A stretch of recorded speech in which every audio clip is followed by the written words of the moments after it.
மாணவர்கள் மதிப்பெண்களை தாண்டி திறமையும் வளர்த்து கொள்ள வேண்டும் என பள்ளி கல்வித்துறை அமைச்சர் அன்பில் மகேஷ் பொய்யாமொழி தெரிவித்துள்ளார்.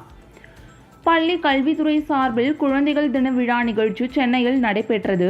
அதில் தமிழ்நாட்டின் அனைத்து மாவட்ட கிராமப்புறங்களில் உள்ள அடிப்படை கட்டமைப்பு வசதிகள் சிறந்து விளங்கும் பள்ளிகளை மாவட்டத்திற்கு 3 என தேர்ந்தெடுக்கப்பட்ட 141 பள்ளிகளுக்கு பள்ளி கல்வித்துறை அமைச்சர் அன்பில் மகேஷ் பொய்யாமொழி விருதுகளை வழங்கினார்.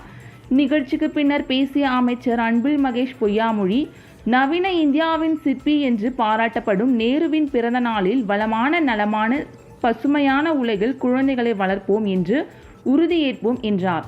அரசியலில் நாங்கள் இருந்தாலும் இருக்கும் மனசுமை நீங்க ஏதாவது பள்ளியில் சென்று மாணவர்களிடம் பேசினால் போதும் மனசுமை நீங்கிவிடும் என்றும் வெளிநாட்டிற்கு மாணவர்களை கல்வி சுற்றுலாவுக்கு அழைத்து சென்றிருக்கிறோம் என்றும் கூறினார்.